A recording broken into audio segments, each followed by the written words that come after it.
In today's video, I'm going to be showing you guys 4 sampling techniques that you can add to your creative process. Disclaimer, I'm not showing you guys how to be a sample chop god and showing you something you've never seen before. There's endless ways to chop samples, and I'd rather do a dedicated video on that. This video is for the people that love sampling but want to know some new ways to enhance their creative approach through sampling. And guess what? I think that's you. So we're gonna kick this off with the first one, and that is sampling yourself. To some people, if you're not digging in the crates and chopping some old dusty samples we've never heard of, then you're not really sampling. When in all reality, you could sample any and everything from yourself, nature, hell. Fred again made a whole album during the COVID lockdown sampling his friends, and he called it Actual Friends. I've been challenging myself to make a melody within a certain time limit.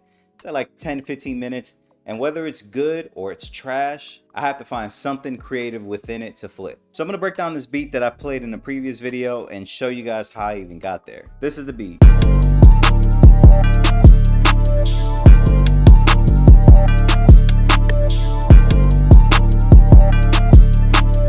Very simple beat, but the thing was the melody. Let me show you the original melody.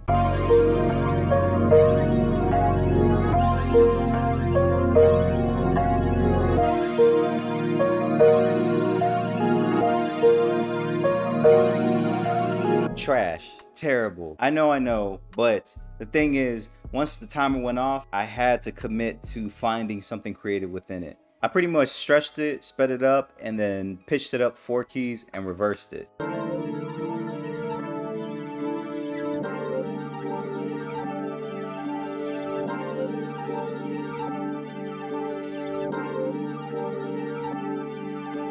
And just threw some simple drums.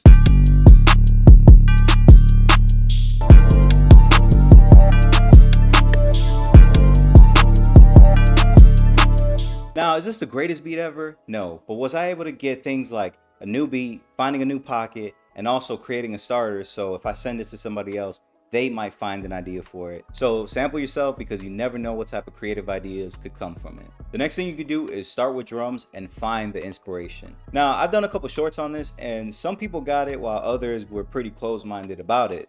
But most times you have to go find the inspiration, and starting with drums can actually help with that. A while back, Metro Boomin put a video out on his YouTube channel talking about the importance of starting with drums. I do also feel like today is often slept on by the younger generation, the power of starting with your drums first and securing a bounce and a rhythm that's gonna captivate people and just keep them moving. Now, is that some secret sauce? No, but it can help you to commit more to your idea. So open up an old project file, don't get fancy with it. 9 times out of 10, you're gonna change the drums anyway.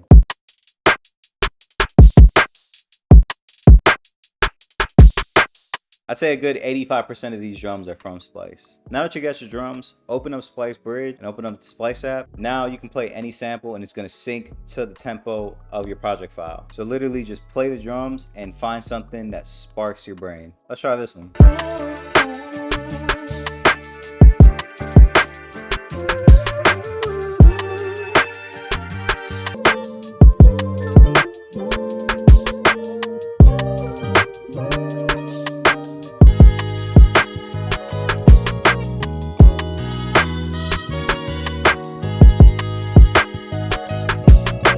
After a little bit of digging, I found this one and pitched it down.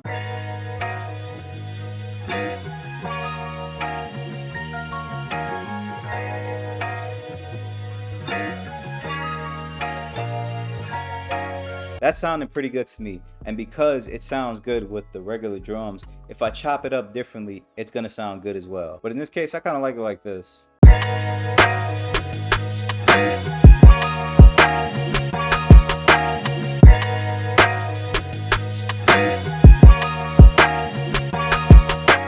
I don't know about you, but to me that sounds like a good starting point. I'll just go back into the drums, adjust it up, probably swap some sounds, and make it sound more cohesive. But this should persuade you enough to start with your drums because you can find some interesting pockets and spark some new ideas. Now this next one is pretty simple, and it's manipulating the motion by how you chop the sample. Sometimes keeping it simple works wonders, and when you're chopping samples, whether it be from YouTube or Splice, there's already a lot of instrumentation going on. One thing I've realized is if you like a sample and you just drag and drop it and throw some drums, that's cool. But if you want a little bit more motion in the sample, if you just chop it and just play it out, even though it's simple, it gives it a little bit more motion to the sample. In this beat, I originally used this Des Wright sample.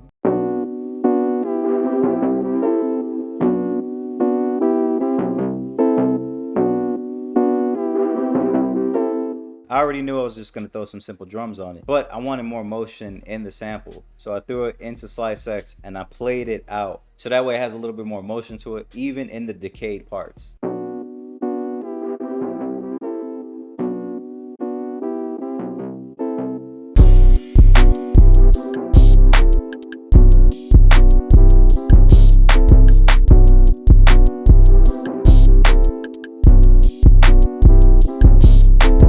Sometimes you don't have to do too much. Sometimes keeping it simple is the best option for the moment because the sample already sounds incredible. You can add to the sample by throwing it in a slicer and then playing it out in order to give it more motion, so that way it has the more natural groove. And you could also duplicate the sample, and because it's the same notes, you could add effects and pitch it up and give it a little bit of texture with that motion like this.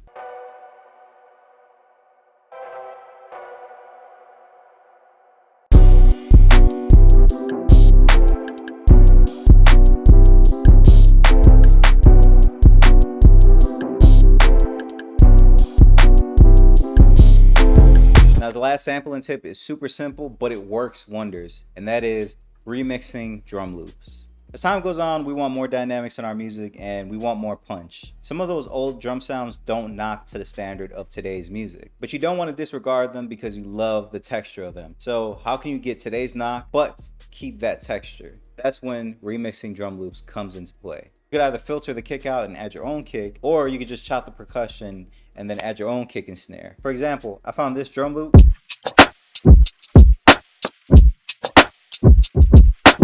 Didn't really care about the kick, but I love the percussion and how it was grooving. What I did was I chopped around and I made this percussion loop.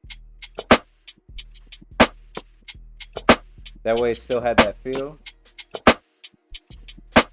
And then I added my own kick and snare as well as a hi-hat, but real low, so that way it can kind of keep that that motion.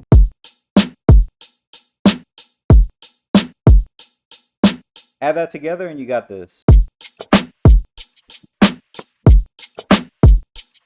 Still has that same feel, same groove, but more drums. Then when I add that melody,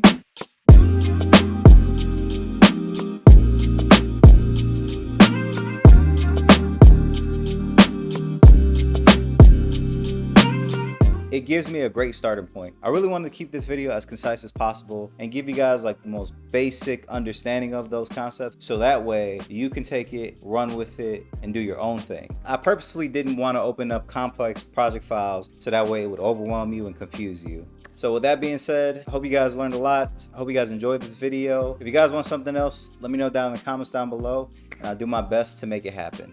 My name is Isaac Duarte, and I will catch you guys next time.